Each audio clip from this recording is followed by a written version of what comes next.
Burns and Lynn Novick's 18-hour documentary series is an incisive investigation of the nature of conflict and the lessons we value after war is waged.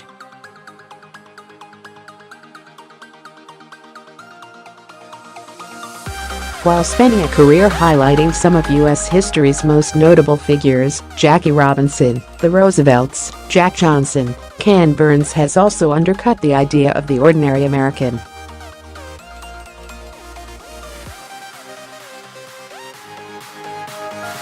Not only finding worthy stories in the lives of titanic men and women who still loom large over the public consciousness, he's been able to elevate lesser-known individuals from the respective histories of baseball, the Civil War, jazz, and more, showing that those eras and institutions were also shaped by people less often regarded as heroes.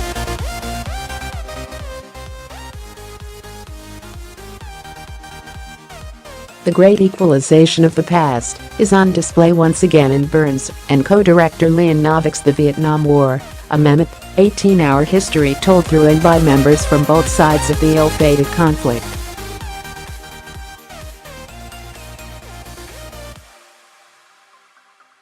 Journalists and soldiers, government officials and Gold Star families all add to an understanding of Vietnam, presented without varnish or favoritism.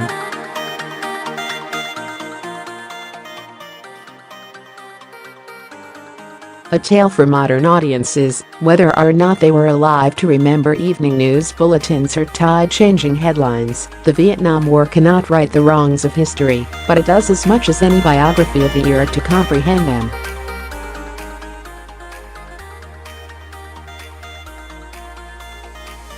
Starting from the region's colonial history and extending through the ramifications of postwar life, Burns and Novick strive for an all-encompassing look at what made the Vietnam War, what sustained it, and the ways it never really ended for many of the soldiers who fought in it.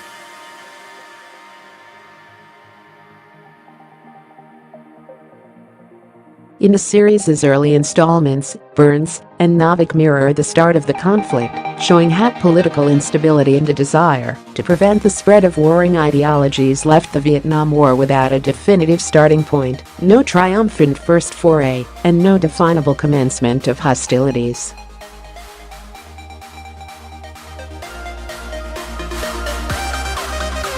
It captures the insidious origins of the conflict, while instantly explaining how it was able to persist year after year.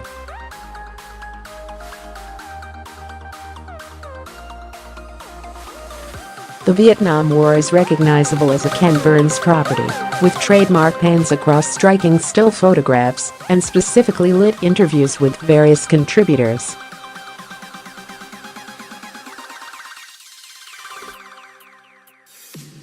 But there's an added sensory aspect to this film that's jarring when it deviates from those expected visuals, adding a level of urgency to this project that few others of his have had.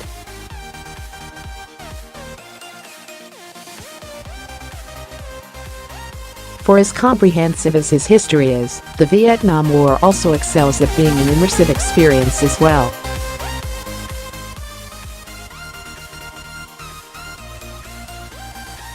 Rather than exist merely as a thorough but passive exercise in American history, Burns and Novick enrich all perspectives on this conflict with a finely calibrated sound design that gives a tiny sense of the sonic horrors that this war visited upon those who were there for it.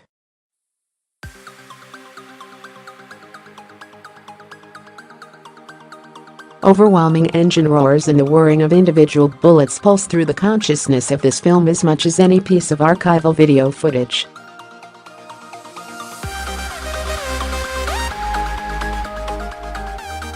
Frequent Burns collaborator Peter Coyote lends his trademark authoritative voice to this series' narration.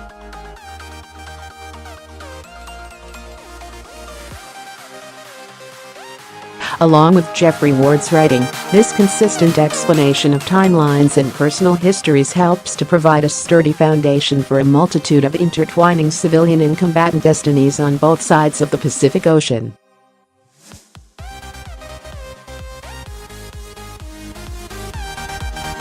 The steady rhythm of this connected narrative tissue mimics the path of the war itself, continuing on even in the face of unspeakable tragedy and senseless loss.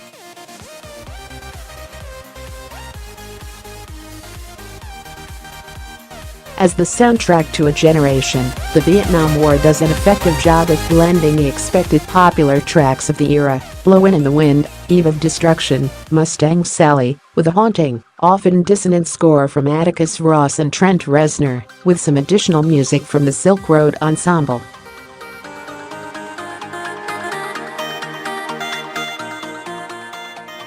Together, they all combine to do what the rest of the series does so well: meld our perception of the actions of a half-century ago with the vital emotions they still elicit today.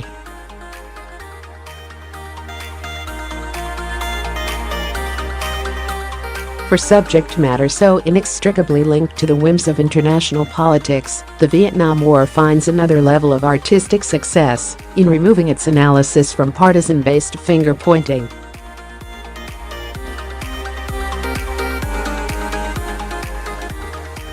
Given the tragic breadth of the war, there's more insight to be found in how the search for public adulation and approval can override sensible policy decisions, no matter the affiliations of the men making these decisions.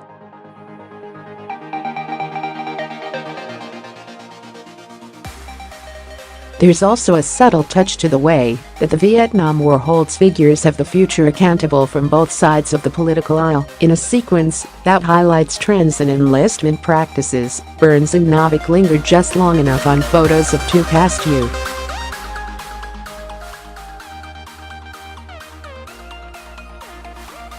as presidents, leaving the audience to make their own assumptions about how those individuals' relationships to this war helped shape the coming generations.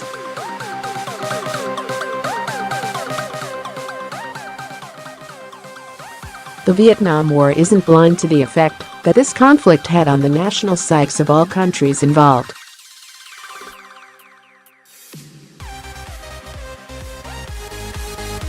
Rather than rely on stock footage of twirling hippies and giant cardboard peace signs, Burns and Novick include thoughtful considerations of how race and class affected not only who fought in the war, but who made up the effort to resist its escalation back home.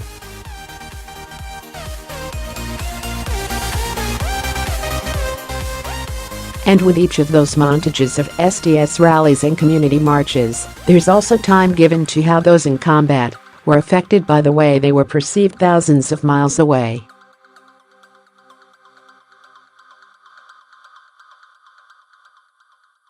There's a significant portion of the Vietnam War dedicated to the changing measurement of military success.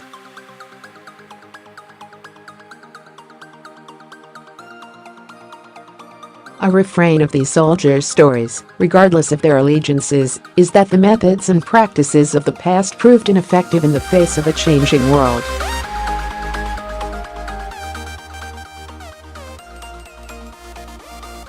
Land covered, troops committed, and tonnage dropped were not able to capture how unwinnable this war quickly became.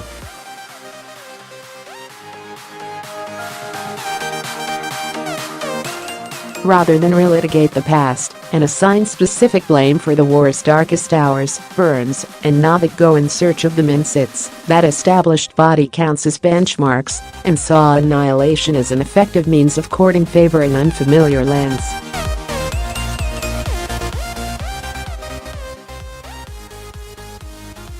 The Vietnam War exists as a vibrant portrait of this era in global history because it avoids the reductive us versus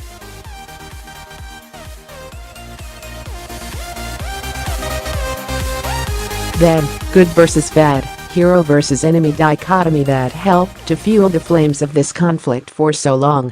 It's a historical investigation that doesn't exist as a corrective to the mistakes of the past, but its greatest value lies in searching for the context that members of the Defense Department and various media outlets, and even some international world leaders, failed to grasp.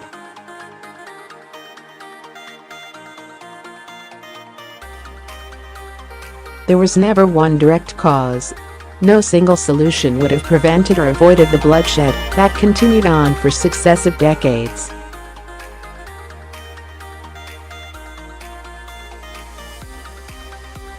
As a piece of documentary filmmaking, the Vietnam War doesn't purport to have answers to every lingering question from the 1960s and 70s and beyond.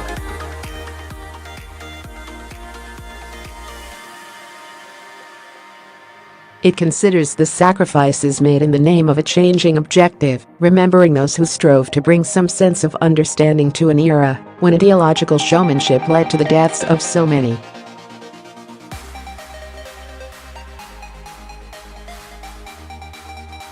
As the world once again faces uncertain times, the Vietnam War challenges an entire nation to examine the sources of its enmity and not repeat catastrophes so recent that those directly affected by it can still lend their voices to the warning.